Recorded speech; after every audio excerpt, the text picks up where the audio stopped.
오늘 하나님께서 저와 여러분에게 주시는 말씀은 이사야 29장 1절로 16절 말씀으로 내게 계시의 영을 부어 주소서 34-1강 첫 번째 시간 함께 은혜 나누기를 원합니다. 앞에 28장에는 남유다의 죄를 말했습니다.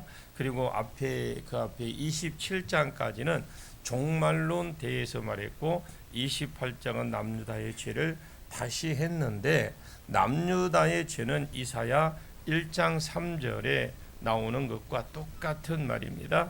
하나님께서 유다를 존귀하게 만들어주고 영화롭게 만들어주고 아름답게 만들어 주었습니다. 그것은 지난주 말씀에 찾아가는 맞춤 서비스 이렇게 하셨다고 했습니다. 왕이 재판을 하고 있으면 하나님이 재판하는 신이 되어 주셔서 지혜를 주시고 재판을 잘할 수 있도록 해주시고 또 국외적으로 전쟁이 벌어졌으면 하나님이 전쟁하는 영이 되어 주셔서 그들의 힘이 되어 주시고 그들로 승리하게 해 주셨습니다. 나라가 말씀에 의해서 재판이 잘 이루어져서 솔로몬이 재판할 때 백성들이 하나님의 지혜를 보고 두려워서 솔로몬의 권위를 인정하게 되었다라고 했습니다. 그래서 나라가 내적으로 부강해지고 또 전쟁에서 이기고 탈취물이 취하고 해서 외적으로 부강해져서 남유다가 굉장히 부강하게 되었습니다. 남유다가 부강하게 되니까 사명을 감당하고 그 오실 예수를 기다리면서 그렇게 할 일을 안 하고 준비하는 예수가 오는 길을 준비하지 않고 그들이 한 것이 뭐냐? 술이나 마시고 사명 안으로 안 들어오고 그렇게 감당도 안 하고 오히려 세상 사람처럼 살아가니까 하나님께서 어떻게 하시겠다고 했느냐? 계속 술이나 마시고 있으면 사명으로 안 나간다면 하나님께서 바벨론을 들어서 치겠다. 그렇게 했더니 자기 나름대로 믿는 구석이 있는데 하나 딱 정해놓고 바벨론이 쳐들어오면 애굽에게로 간다. 이렇게 하고 칠 때면 쳐보세요. 이렇게 그들이 배짱 좋게 나왔죠. 그러니까 하나님이 애굽을 의지하는 줄 알고 너희가 애굽을 의지하면 너희가 의지하는 그 애굽과 같이 망할 것이다. 애굽은 거짓 피난처라는 것을 내가 보여주어서 그 피난처 안에서까지 물이 들어와서 너희가 같이 망하게 될 것이다. 애굽이 보호하지 못할 것이다. 그것은 하나님께서 저희가 기브온 산당에서 옛날에 기브온 산에서 가나안 7족속을 칠 때의 능력으로 또 바알 브라심을 위해서 블레셋을 칠 때 능력이 일어나셔서 오히려 너희를 오히려 칠 것이다. 그것을 너희가 세상이기 때문에 애국과 아수르가 비슷비슷한 나라지만 아수르를 도와서 너희를 칠 것이다. 이렇게 하나님이 말씀하십니다. 왜? 그것은 미워서가 아니라는 거예요. 어떤 여자가 아이들이 담배를 피우면서 오는데 다른 아이들은 한 대만 쥐어받고 유달리 한 아이에게 집중적으로 때리면 그 옆에 있는 사람들이 저 아줌마, 저 아이를 집중해서 미워하구나 이렇게 생각하면 안 됩니다. 어떻게 생각하면 됩니까? 저 아이가 자기 자식인가 보다 이렇게 생각하는 거죠. 그러니까 하나님이 사랑하기 때문에 때린다는 거예요. 하나님은 남유다를 불러서 늘 이렇게 어떻게 막 괴롭히기만 하지 않습니다. 농부가 늘 밭만 가는 것이 아니잖아요. 늘 심기만 하는 거 아니잖아요. 갈았으면 심고 심었으면 그것을 맞춤 서비스로 심어줍니다. 또 돌봐줘야 되고 심었으면 하나님이 열매를 바라는 겁니다. 하나님을 심을 때 분명히 맞춤 서비스로 심어 주었어요. 자, 이것은 심어야 될 것 같으면 심어주고 뿌려야 될 것 같으면 뿌리고 바깥쪽에 뿌려도 열매를 잘 맺을 것 같으면 바깥쪽에 뿌려서 하나님께서 그 사람에게 맞는 열매를 하나님 각자 기도를 했어요. 그런데 술이나 먹고 열매를 안 맺으니까 하나님께서 어떻게 하셨습니까? 저절로 열매의 껍질을 벗겨지도록 덜 강팍한 작은 막대기로 두들려서 열매의 껍질을 벗겨지도록, 어떤 것들은 그래도 안 까지니까 밀이나 이런 것들은 타작기계로 하나님께서 완전히 밟히게 할 것이다. 어떤 것은 그냥 툭 쳐봐도 상처 나도 깨지지만 그것은 미워서가 아니고 점점 더 사명으로 열매를 맺는 대로 나가게 하시기 위함이다. 그렇게 말하는 것이 23절부터 29절까지입니다. 자, 이 시간에도 지난 시간과 똑같은 말씀이에요. 이스라엘이 사명을 안 감당하고 술 취하고 헛짓을 하고 있을 때에 하나님이 그들을 징계하셨고, 또 왜 징계하셨는지 지난 시간과 똑같습니다. 이유를 다시 말해 주어서 자꾸 반복을 시켜주는 거죠. 왜 그럴까? 말을 안 들으니까 똑같은 말을 반복해줘요. 예를 들어서 부모가 아침 일찍 일어나라, 아침 일찍, 그리고 일찍 일어나서 밥 먹고 학교 가라, 그렇게 했어요. 그러면 아이가 일찍 일어납니까?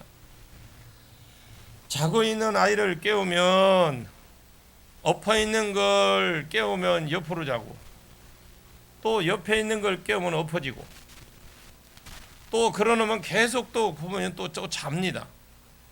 그러면 또 밥을 못 먹고 가고, 그러면 그 다음에 또 똑같은 행동을 똑같이 합니다.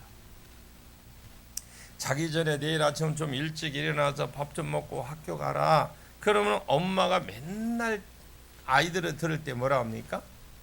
잔소리 한다고 해요. 하나님도 그렇습니다. 맨날 하는 소리 또 하는 겁니다. 그럼 왜 합니까? 라고 물어본다면 안 들으니까. 자꾸 하는 소리 28장에서 하는 말과 똑같아요. 자, 오늘 보면 1절을 보겠습니다. 1절입니다. 시작. 슬프다 아리엘이여 아리엘이여 다윗이 진친 성읍이여 해마다 절기가 돌아오려니와. 여기에 슬프다 아리엘이여, 이 아리엘은 다윗의 진친 성읍이고, 다윗이 진친 성읍 예루살렘입니다. 그러면 이 아리엘은 번제단이에요. 번제단. 그럼 예루살렘을 가리켜 하나님이 아리엘 이렇게 부르는 거죠. 번제단아 이렇게 부르는 거죠. 예루살렘은 예배를 잘 드리고 있습니다. 해마다 절기가 돌아오거나 이스라엘의 3대의 절기가 있어요. 번제는 잘 드리고 3대의 절기가 돌아오면 3대 절기를 잘 지켰습니다. 유월절도 지키고 히스기야 때에 유월절을 다시 회복하고 그런 운동이 또 일어났었죠. 그래서 유월절을 지키더라 이 말인데, 히스기야의 아버지가 아하스 때에 우상을 섬기던 사람들이 하나님께 죽도록 터졌거든요. 히스기야가 25살 때 왕이 되자마자 성전 문부터 열어서 제단을 회복시키고 번제단을 회복시켰어요. 그리고 3대 절기를 회복시켰습니다. 3대 절기를 열심히 지키라는 것입니다. 그런데 문제가 있어요. 번제가 의미하는 것이, 이게 번제가 의미하는 것이, 번제에서 죽어가는 수많은 것들이 오실 예수 그리스도를 상징하고 있다는 거예요. 오실 예수 그리스도를 사모하게 하고 대망하게 해서 유다로 말미암아 천하 만민이 하나님께 돌아오는 것이 하나님의 꿈인데, 그 꿈이 전혀 꾸지 않았다는 거예요. 그냥 껍데기로 그들이 짐승을 바치면서 내 죄를, 오실 예수 그리스도를 위해 그걸 상징하면서 내 죄를 대신 예수가 지어줄 것을 미리 짐승을 통해서 잡아서 번제를 드리는데, 그러나 이 그들이 번제를 드릴 때에 그냥 형식적으로 그냥 껍데기로 짐승을 바쳐서 예배만 드렸다라는 거죠. 형식적인 예배. 3대 절기 중에 유월절에 하나님은 유월절 어린 양의 피값으로 이스라엘 백성을 애굽에서 구원했어요. 그 이야기고 예수 그리스도의 모심, 구속주로 상징합니다. 그리고 오순절은 이 이스라엘 백성이 시내산으로 끌고 가서 말씀을 주셨어요.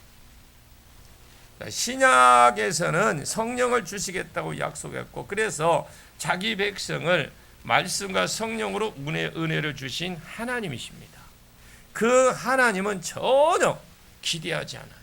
여러분, 뭘 기대를 하고 옵니까? 그리고 초막절과 수장절이라고 해서 열매를 곡식 창고에 넣는 겁니다. 천국에 우리가 수장절을 지키고 또 주고 이 땅에서 우리에게 먹을 것으로 채워주시고 하시는 그런 하나님을 전혀 기대하지 않아요. 나를 구원하신 하나님, 나에게 성령을 주신 하나님, 나를 천국으로까지 인도해 주실 하나님, 이런 것은 전혀 기대하지 않고 그냥 껍데기 형식으로 예배만 드리고 앉아 있더라 이 말이에요. 이스라엘 백성들이 그런 거예요. 오늘날도 그런 사람 많습니다. 그것을 가리켜서 하나님이 슬프다, 아리엘이여, 제단이요, 예배요, 예배를 드리고 예배했죠. 오늘 예루살렘에 그냥 번제단만 있는, 오늘날 말하면 정말 살아있는 하나님 역사하지 않는 교회만 덩그랗게 있는, 성도는 많이 찾지만 교회만 있는, 예배만 드리고 있는 예루살렘아, 요즘으로 하면 우리 하나님이 우리를 부르신 이유와 목적 이런 거 아무런 상관없이 살고 사명의 자리로 나가는 것도 없고, 주일 딱 되니까 교회 가는 날이라고 성경책 있으면 먼지 툴툴 털고, 그리고 헌금이나 드리고 찬양이나 드리고, 그러고 시간 끝나면 가더라 이 말입니다. 하나님은 절대 이것만 하고 앉아 있으라고 성도를 부르신 것이 아닙니다. 어떻게 해서 신앙생활을 그렇게 배웠는지는 모르겠어요. 교회에 왔다 갔다만 하라고 하나님이 성도를 부르셨느냐? 그렇게 하고 하나님이 예루살렘 교회를 태동시켰느냐? 그렇게 하라고 하나님이 120문도에게 성령을 주셨느냐? 성도들이 이것만 하고 있다라는 거죠. 수예배 드리고 저녁 예배 드리고 금요 예배 드리고 새벽 예배도 나옵니다. 그러나 아무 일도 없어. 2절에 보니까 하나님이 그런 예루살렘을 향하여 아리엘이라고 부르면서 이 아리엘을 죽여 버려야 되겠다 이렇게 말합니다. 한번 볼까요? 2절 봅니다. 시작. 내가 아리엘을 괴롭게 하리니 그가 슬퍼하고 애곡하며 내게 아리엘과 같이 되리라. 하나님 이러시면 안 되지요. 하나님 자기 백성을 복을 주셔야 될 것인데, 예를 들어서 내가 개 한 마리를 키우는데 밥도 제대로 안 주고 맨날 개도 시도 때도 없이 발로 차면서 마치 하나님 당나귀의 발람의 당나귀 입을 여신 것처럼 개의 입을 열었으면 왜 내가 나를 발로 차느냐 이렇게 할 거 아닙니까? 그러면 하나님 뭐라고 하겠습니까? 왜 도둑을 안 잡느냐?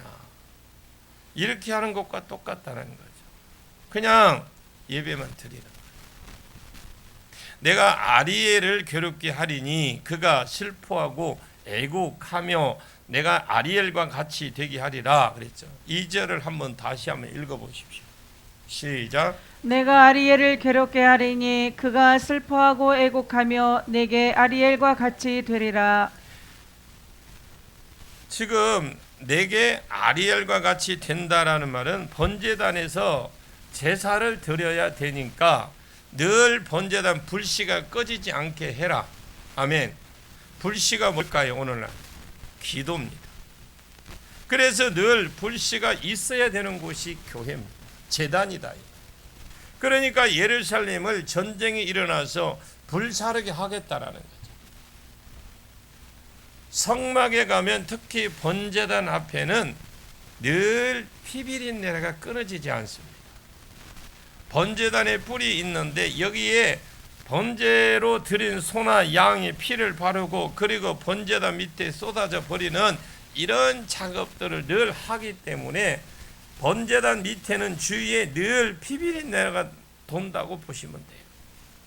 지금 이 히스기야 때도 히스기야와 그 이후에도 예루살렘에 늘 예배를 드리고 있어요. 그런데 문제가 뭐냐? 예배만 드리라고 하나님이 부르신 것이 아닙니다. 아멘. 오늘날도 우리가 예배만 드리라고 하나님 부르신 거 아닙니다. 예배도 하나의 큰 행사이지만 이것 뒤에, 예배 뒤에 하나님이 예배 때 주시는 말씀을 가지고 사는 것. 아멘 하세요. 말씀, 주신 말씀을 가지고 내가 사는 것, 그리고 여기에서 은혜를 받아서 사명으로 나가는 것, 예배와 삶이 함께 어우러져 가는 것이에요. 우리가 구역이 이렇게 하면, 그냥 구역이 있으면 구역 식구 그러죠. 구역 식구인데 구역 예배만 일주일에 한번 모여서 예배를 드리고 밥 먹고 흩어지잖아요. 이것이 구역 식구라 그러죠. 이건 식구가 아니라는 거예요. 어떤 사람은 그렇게 말했다는 거면 자기를 어떤 분이 셀이죠. 셀을 하면서 보니까 구역 모임과 달라진 것이 하나도 없더라는 겁니다. 또 가정교회 하는데도 가정교회도 구역예배와 별 다를 것이 없더라는 거예요. 구역예배 하듯이 모여서 예배드리고 밥 먹고 흩어지더라는 거예요. 그래서 구역 모임이 아니라 셀 모임이 아니라 가정교회가 아니라 삶입니다. 삶. 그래서 너희가 식구가 되어서 같이 살아라.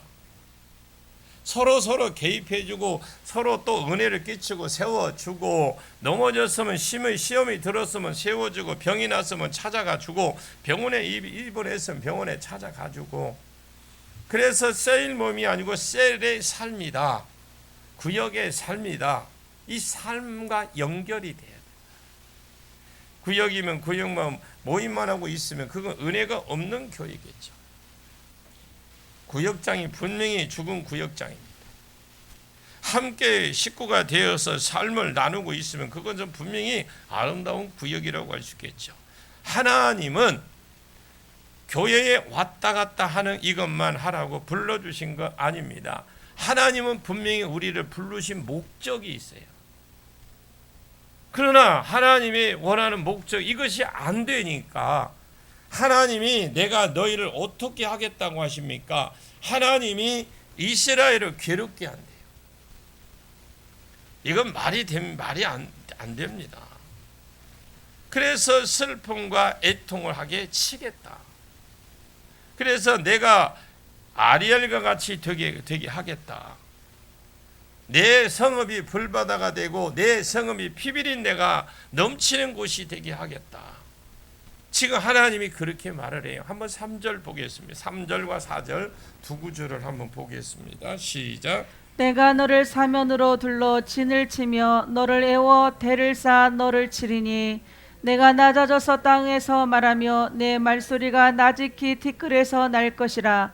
내 목소리가 신접한 자의 목소리 같이 땅에서 나며 내 말소리가 티끌에서 짓거리리라. 지금 여러분들이 그냥 안 읽었으면 이게 이해가 안 돼요.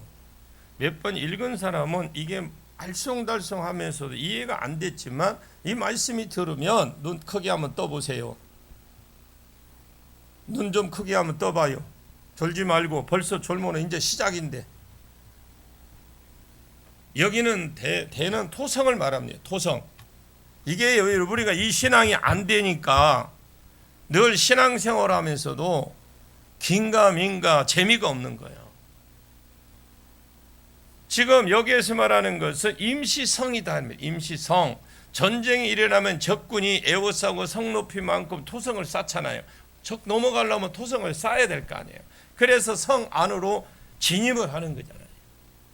결국 하나님이 괴롭게 하니까 이 사람들이 어떻게 했느냐. 4절에 한번 읽어보십시오. 4절 시작. 내가 낮아져서 땅에서 말하며 내 말소리가 나직히 티끌에서 날 것이라. 내 목소리가 신접한 자의 목소리 같이 땅에서 나며 내 말소리가 티끌에서 짓거리리라. 지금 4절 사람들이 칼에 맞아서 활에 맞아서 쓰러져서 아야 아프다 하면서 할 거 아니에요. 나 좀 살려주세요. 칼 맞고 활 맞고 하니까 아야 나 좀 살려주세요. 이렇게 말하는 소리가 땅바닥에서 날 것이라는 겁니다. 그리고 어떤 사람은 죽었고, 그래서 내 목소리가 신접한 자의 목소리같이 땅에서 나며 내 말소리가 티끌에서 짓거리리라. 그렇게 되어 있습니다. 이것이 공동번역에 보니까 혼백의 소리처럼 그렇게 되어 있어요. 신접한 자의 목소리가 아니고 죽은 자의 목소리를 말하는. 엔돌에 신접한 여자가 사무엘이 불러 일으켰습니다. 이 땅에서부터 들어 올린 것이다, 그 말이거든요. 땅에서, 그 땅에서 올린 것을 말하는 거예요. 그러면 죽거나 아니면 부상을 입거나 해서 쓰러져서 나 좀 살려주세요 하고 이렇게 아야 하면서 나 좀 살려주세요 이렇게 할 것이다 말입니다. 이렇게 하나님이 이스라엘을 괴롭게 하는 것을 미워서 그러는 것이 아니라는 거예요. 그러면 왜 그렇게 하십니까? 사명으로 나가라고 그렇게 하는 줄로 믿습니다. 이사야 28장 앞에 24절에 파종하려고 가는 자가 어찌 쉬지 않고 갈기만 하겠느냐. 씨를 가지고 갔으면 여러분 갈았으면 뿌려야 되는데 어떻게 갈기만 하느냐. 자기 땅을 개간하고 고르고만 있겠느냐. 그러면서 25절에 보니까 지면에 이미 평평해졌으면 그 다음날 또 갈고 있습니까? 그렇게 하지 않습니다. 그렇게 하고 나서 각종 식물을 심듯 씨앗을 뿌립니다. 그런데 심은 것이 있고 뿌리는 것이 있어요.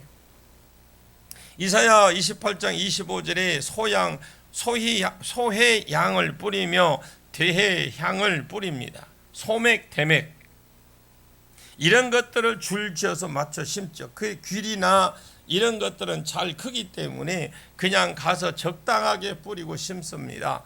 맞춤 서비스다 이 말이겠죠. 그렇게 한 다음에 타작기를 원하셔서 열매와 알곡을 원하셔요. 하나님은 반드시 저와 여러분을 부르신 것은 하나님께서는 열매와 알곡을 원하셔요. 아멘. 하나님은 남유다를 심으시고 남유다에게 가나안 땅을 주시고 그 사람들을 이 땅을 심으시고 그리고 여기에 그 가나안 땅에 대한 열매를 원하셔요. 이것을 안 내놓는 거예요. 안 내놓으니까 열매를 안 내놓으니까 여기까지 안 나가고 자꾸 갈기만 하고 밭만 갈고 앉았고 씨는 안 뿌리고 그냥 있으려고 하니까 교회만 왔다 갔다 하려고만 하니까 하나님 그 다음 단계로 나가라고 지금 자꾸 다음 단계로 너 넘어가야 너는 이제 충분히 준비가 됐으니까 다음 단계로 넘어가서 밭만 갈지 말고 씨를 뿌려라. 씨를 뿌렸으면 그 다음 단계로 넘어서 갖고서 열매를 맺을 수 있도록 준비를 해라. 열매가 맺혀졌으면 그냥 있지 말고 썰이가 오기 전에 추위가 오기 전에 열매를 거두어라. 자꾸 다음 단계로 넘기신단 말입니다. 교회만 왔다 갔다 하고 있으려고 하니까 하나님께도 그 다음 단계로 넘어가라고 자꾸 징계라는 것을 주신단 말이에요. 미워서 그러는 것이 아닙니다. 하나님은 예루살렘이 불바다가 되고 예루살렘이 그 제단에서 밑에 피비린내가 나는 것처럼 예루살렘이 피비린내가 나는 곳을 될지라도 이곳을 바벨론을 들어서 칠지라도 반드시 하나님이 이들을 사명자로 몰아넣겠다라는 어떤 것을 희생하더라도 하나님이 그들을 사명자 안으로 일할 수 있도록 하나님께서 징계라는 걸 통해서 계속 하나님 이끌어 가시겠다라는 거죠. 아이고 참 뭐 바빠 죽겠는데 소용없어요. 하나님 안 들어. 아이고 시간 없어요. 기도 언제 해요? 아이고 얼마나 피곤한데요. 이제 날씨도 추워지는데요. 하나님 그거 안 듣습니다. 한번 5절 보십시오. 5절 시작.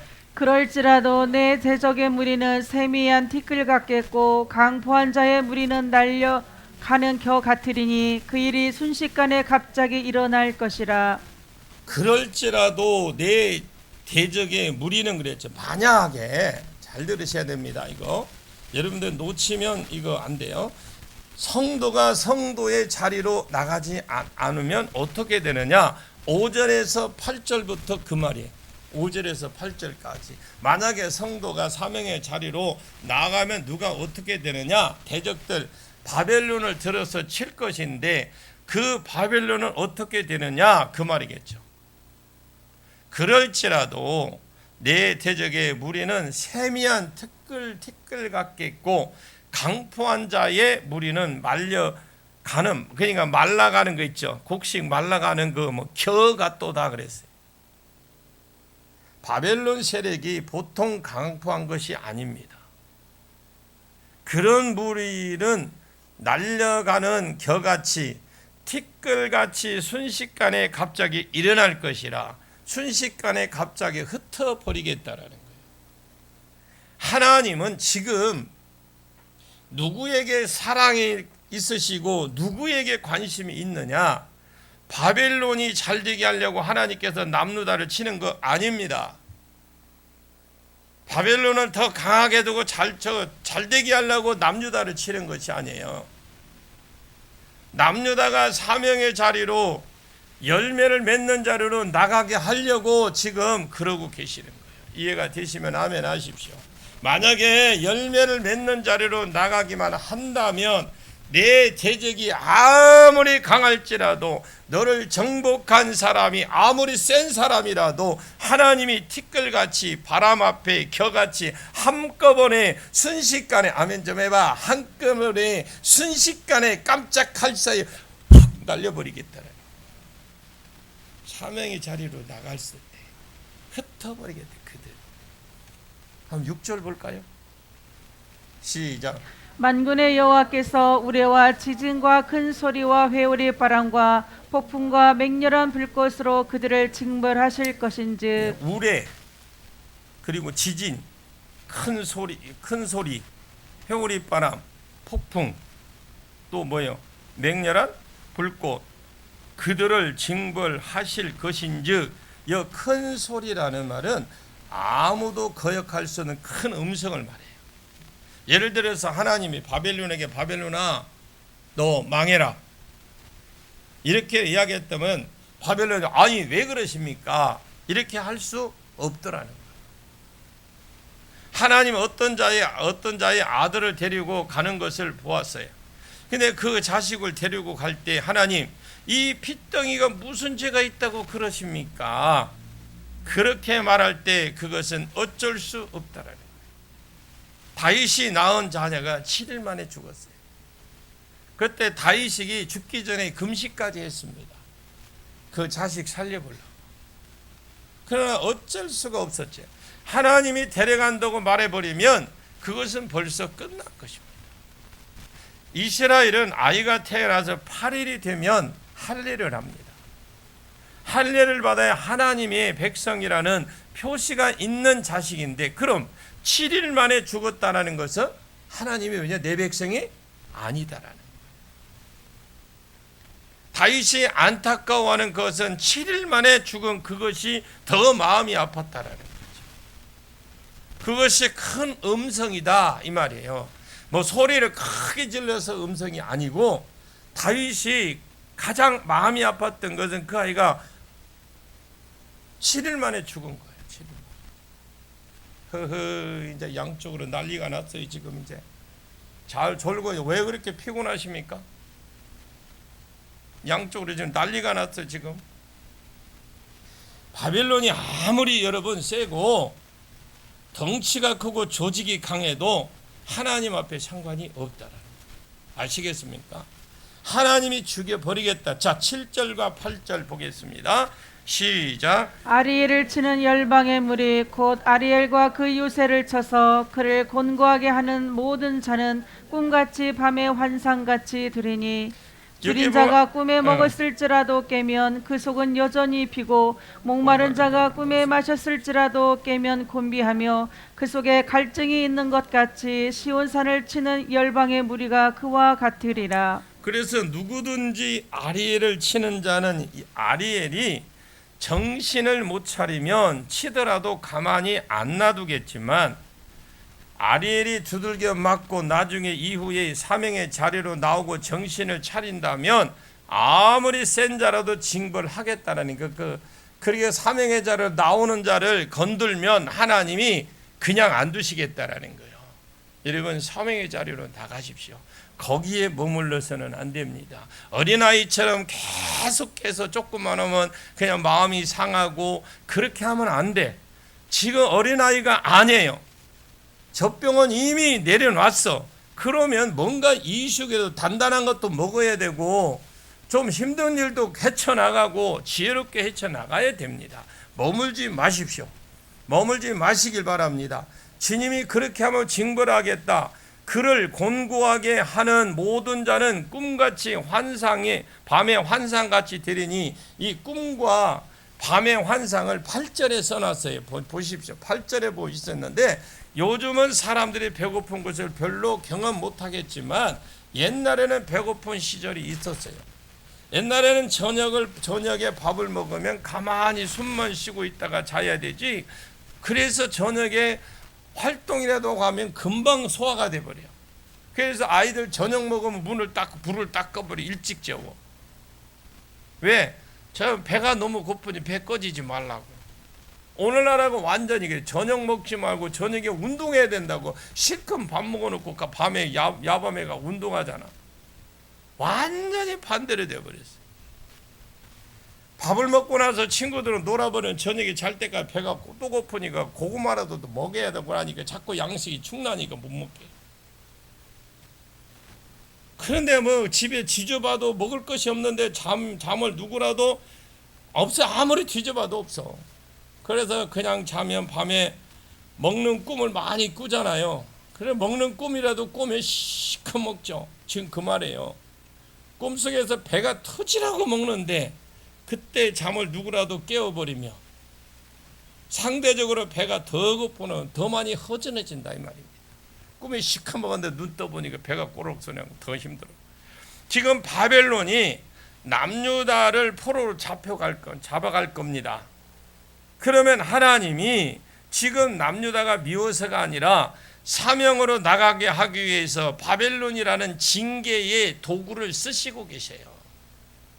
그러다가 만약 남유다가 정말로 정신을 차리고 이제 하나님 우리를 회복시켜 주시면 예레미야 25장 11절에 있는 것처럼 우리를 만약에 70년 만에 회복을 시켜 주시면 우리가 본토에 돌아가서 세 번째 약속 사모하고 기다리다가 천하 만민이 복을 받는 대로 돌아올 수 있도록 복음으로 무장하고 기다리겠습니다. 이렇게 말하니까 42,360명 소수의 사람이 돌아왔어요. 여러분 여기 42,360명이라고 하니까 많은 숫자겠죠. 한 나라를 생각해 볼 때에 그건 소수의 사람이에요. 하나님이 바벨론이 토해내도록 한 거예요. 바사왕 그 나라가 쳐들어오게 해서 바벨론으로 하여금 그 잡았던 포로를 내어주도록 풀어주도록 했어요. 내어줄 때 그냥 예루살렘으로 가라네 고레스를 등에 가라는 게 아니라 45억을 돈을 주어서 보내주었어요.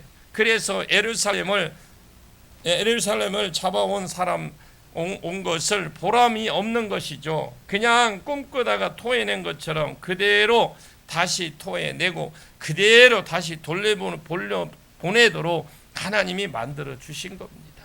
여러분 사명의 자리로 돌아가십시오. 지금까지 문제가 안 풀리고 뭔가 꼬이고 지긋지긋한 환경까지 잡혀 있다면 사명의 자리로 나가십시오. 하나님이 그렇게 할 준비가 되어 있어요. 하나님은 우리가 사정없이 낮추기도 하고요. 질병으로 건드리기도 하겠지만 교회만 그냥 다니고 있으면 이 사람은 영원히 복을 못 받는 사람이기 때문에 이 땅에서 살만 삶만 만약에 복이라면 하나님 그냥 두시지 않습니다. 저렇게 하다가 죽을 것이니까 어차피 하나님 보니까 그렇게 하다가 사명의 자리도 못 나가 죽을 거니까, 그러나 천국에서 복과 영생이 연결되어 있다면 이것은 그냥 놔둬서는 안 되죠. 천국의 사명에 복이 연결이 안 됐다면 모르겠지만 여러분 이 땅의 삶과 이 땅의 복과 이 땅의 삶이 천국과 성산이라는 걸 아십시오. 연결이 되어 있다 이 말입니다. 저만 쳐다보지 말고 아는 척 좀 해봐요. 그렇게 되어 있어요. 이 땅에서 그냥 예배만 들어가면 천국에 가서 참 힘들 겁니다. 저 변방에 사신다고. 여러분 천국 못 가는 거 아니에요. 따라합니다. 천국에 가죠. 수도에 살자. 예. 여러분 그걸 괴롭게 하시겠다라는 거예요. 피비린내가 나고 불바다가 되도록 괴롭게 하시겠다는, 그러다가 미워서가 아니고 사명의 자리로 나가라고 그런다라는 거죠. 만약에 사명의 자리로 나가고 사명만 회복한다면 어떻게 하시겠다 해서 그 대적이 아무리 강할지라도 그 대적이 꿈에 먹었던 것을, 그게 목이 말랐을 때, 꿈에 먹었었던 것이 목이 말랐을 때 마셨다가 일어나면 더 허전한 것처럼 이것들을 다시 토해내도록 하겠다는 거예요. 남유다가 원상 복귀시키려고 유다를 잡아먹었던 것들을 다 토해내도록 하나님 만들어 버리겠다는 거죠. 여러분 사명의 자리로 나가면 이와 같이 엄청난 일들이 벌어져요. 하나님만 하실 수 있는 그 적절한 비유가 오늘 말씀. 그러면 남유다가 망한 이유가 뭐냐? 남유다가 죄가 뭐냐? 망한 이유는 뭐고 죄가 뭐냐? 하나님이 두 가지로 지금 말씀하고 있어요. 16절까지 내용이라는 거죠. 남유다가 왜 아리엘같이 되었느냐? 두 가지를 말합니다. 9절을 볼까요? 9절 시작. 너희는 놀라고 놀라라. 너희는 맹인이 되고 맹인이 되라. 그들의 취함이 포도주로 말미암음이 아니며 그들의 비틀거림이 독주로 말미암음이 아니니라.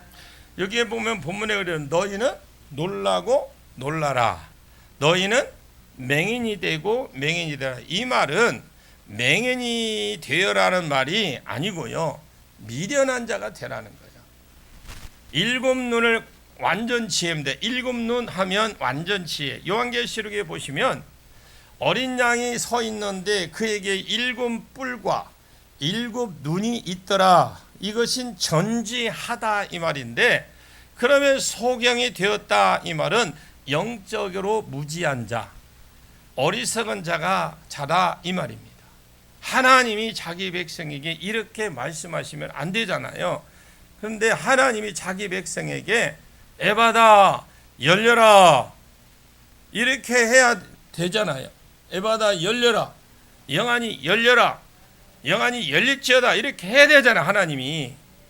그리고 하나님이 놀라라 이렇게 하면 안 되잖아요. 놀래면 안 되잖아요. 평안해라, 평안 있을지어다 이렇게 해야 된다는 거죠.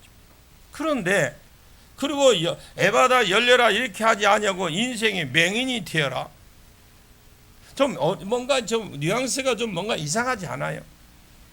어리석은 사람이 되라 이렇게 말을 해요. 왜 하나님이 그렇게 하셨느냐? 그들의 취함이 포도주로 말미암이 아니며 그들의 비틀거림이 독주로 말미암이 아니라 이렇게 되어 있어요. 이 말은 오늘 이해하시면 안 되고요. 분명히 남유다의 죄는 술 먹는 것이야. 분명히 남유다는 하나님의 맞춤 서비스로 아름답고 화려하게 해 주니까 그때 정신을 못 차리고 포도주와 독주를 먹고 비틀거립니다. 이사야 28장 7절에 그들은 포도주로 말미암아 옆걸음을 치며 독주로 말미암아 비틀거리며 제사장과 선지자도 독주로 말미암아 옆걸음질을 쳤다라고 했어요. 여기에 하나님이 유다에게 놀라고 놀라라, 평강이 없어져라 그랬죠. 놀라고 놀라, 평강 없어져라 그랬어요. 이렇게 말하고 너 어리석은 자가 되라 이렇게 말씀하시면 안 되죠. 너 아리엘이처럼 되라 이렇게 말하면 안 됩니다. 그러면 그렇게 하나님 말씀은 아니죠. 자기 백성을 복을 받아라, 내 자녀가 잘 되라, 이렇게 해야 되는 하나님이시거든요. 그런데 왜 그렇게 하셨느냐? 그들이 취함이 포도주로 말미암이 아니고 그들의 비틀거림도 독주로 말미암이 아니라 분명히 남유다의 죄는 사명을 저버리고 잘되게 했을 때 방탕하고 술에 취해서 하나님이 복을 주셨어요. 북이스라엘이 망했는데 북이스라엘에게 하나님 복을 주셨는데 그 복을 북이스라엘 것 그대로, 남유다가 그나마 신앙이 조금 나으니까 그대로 옮겨 주었어. 그런데 이들도 신앙이 조금 있다는 이들도 역시 그들이 좀 부해지니까 술 먹고 방탕하고 그렇게 했어. 그랬는데 분명히 남유다의 죄는 사명을 저버리고 잘 되게 했을 때 방탕하고 술 취했다라 이 말. 그런데 그들이 진짜 정말로 맹인이 되고 비틀거리고 이렇게 사는 이유가 술로 인하여 있는 것이 아니래요. 더 근원적인 것이 있다. 그건 뭐냐? 하나님이 술이나 먹고 사명을 저버리니까 그렇게 그들에게 어떤 일이 하셨다라는 겁니다. 하신 일이 무엇이냐? 궁금하시면 금요일 날 뵙겠습니다. 금요일 날 뵙겠습니다. 기도하겠습니다. 참 좋으신 아버지 하나님 감사합니다. 하나님, 우리에게 예배만 드릴 것이 아니라 하나님께서 우리에게 더 큰 사명을 가지고 사명의 자리로 나가라고 하셨고, 또 하나님 우리 삶 가운데 간섭 안 해주고 사는 이 삶이 지옥 생활입니다. 어려워서 어려운 것이 아닙니다. 계시가 없어서 어려운 것입니다. 내게 다시 계시의 영을 부어주시고 다시 은혜의 영을 부어 주옵소서. 내가 하나님과 동행하는 것이 복인 줄 알게 해 주옵소서. 사명 안에 있게 해 주옵소서. 모든 복이 사명 안에 있다고 하셨습니다. 사명 안에 목사의 눈을 열어주시고 많은 비전을 주시고 많은 말씀을 주셔서 내가 더 부해주고 풍성해지고 내가 더 영화로운 자로 하나님 앞에 사람 앞에 세워지도록 축복해 주옵소서. 우리의 성도들에게도 동일한 은혜와 축복을 주시옵소서. 예수님의 이름으로 간절히 기도하옵나이다. 아멘.